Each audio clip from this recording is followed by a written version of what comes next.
Você sabe definir o que é literatura? E por que essa atividade tem um importante papel no desenvolvimento da sociedade?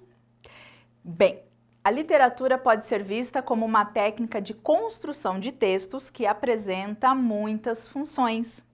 Registrar transformações históricas e culturais é uma delas. Ela também tem o poder de transformar e impactar a vida das pessoas, trazendo conhecimento de mundo, um olhar crítico sobre a realidade e a abertura para novas experiências. Mas uma das funções mais significativas da literatura é a de provocar reflexões no leitor. Por exemplo, a discussão sobre o meio ambiente, sobre os povos indígenas e afrodescendentes é um exercício de preparação para que nossos jovens exerçam a cidadania e formem uma consciência crítica sobre esses assuntos. Os temas abordados na literatura infantil não param no tempo. Eles estão sempre acompanhando assuntos atuais, como questões de gênero, etnias, educação ambiental e inclusão. Por esse motivo, o professor precisa inovar constantemente a sua prática para que essas questões não fiquem de lado.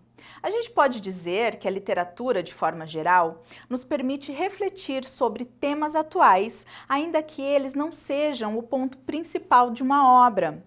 Veja que o professor é um pesquisador e precisa ter um olhar atento para a escolha dos títulos trabalhados em sala. O meio ambiente é muito abordado na literatura, tanto em clássicos quanto nas publicações mais contemporâneas. A exemplo disso, temos a obra Um Dia, um Rio, de Léo Cunha, que mistura prosa e poesia. Essa história é narrada em primeira pessoa pelo próprio narrador que morreu.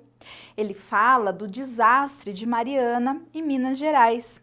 Mas a gente pode fazer relação com qualquer rio, com os cuidados que devemos ter com o meio ambiente.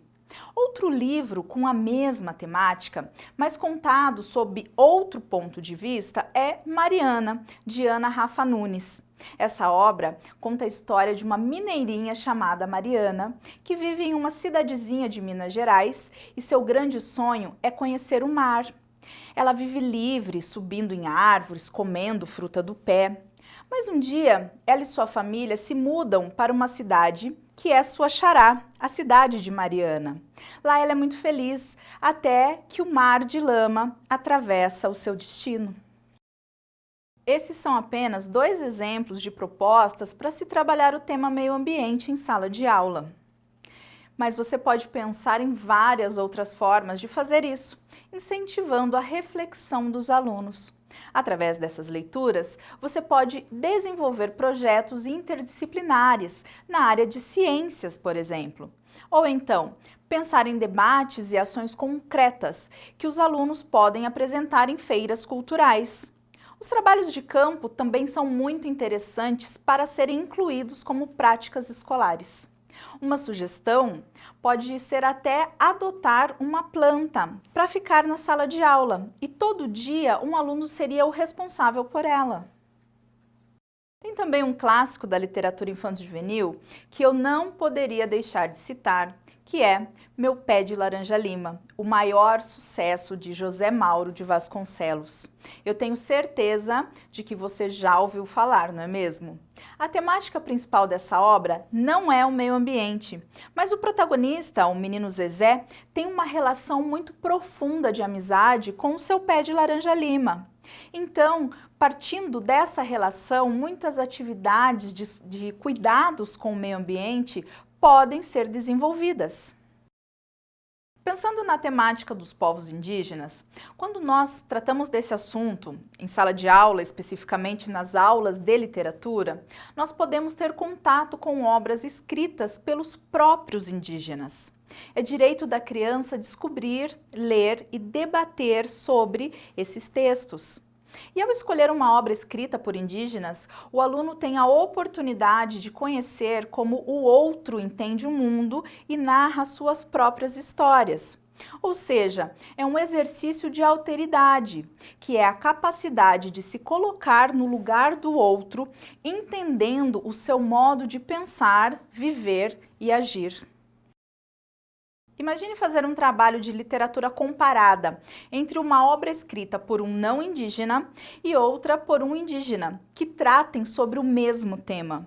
E nesse caso, esse tema poderia ser o próprio povo indígena e a sua cultura. Seria interessante analisar os diferentes pontos de vista e discutir sobre aculturação, por exemplo. Para essa atividade, eu deixo duas dicas contemporâneas. A primeira delas é a obra chamada Terra dos Mil Povos, história indígena do Brasil contada por um índio, de Cacá Verá Jecupé. A especialista em literatura indígena, Janice Cristine Thiel, diz que esse texto aponta uma pluralidade de etnias. Ele conta como os povos nativos leem o mundo, constroem suas identidades e suas relações com os não-índios e revelam respeito pelo poder criador e pela terra. O livro é um relato individual e ancestral, mas vai além disso. Ele também é um convite para que a gente conheça a história tribal brasileira e a contribuição e presença dos povos indígenas no Brasil de hoje. A minha segunda indicação se chama Câmera na Mão, o Guarani no Coração, de Moacir Sclier. Essa obra é um intertexto com o clássico de José de Alencar, O Guarani, que constitui um desafio para muitos jovens. Com uma linguagem contemporânea, o narrador conta em primeira pessoa como foi motivado a leitura de O Guarani para produzir um filme e concorrer a um prêmio.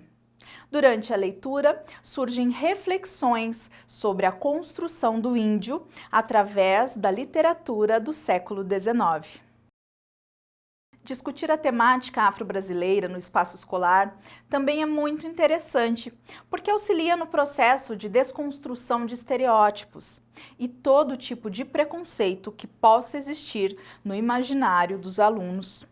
Na literatura infanto-juvenil, existem ótimos textos que nos possibilitam realizar esse trabalho.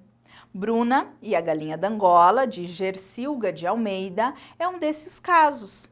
Essa obra narra as aventuras de uma personagem negra que adora ouvir as histórias do seu povo, da sua aldeia e que gosta de preservar a sua cultura.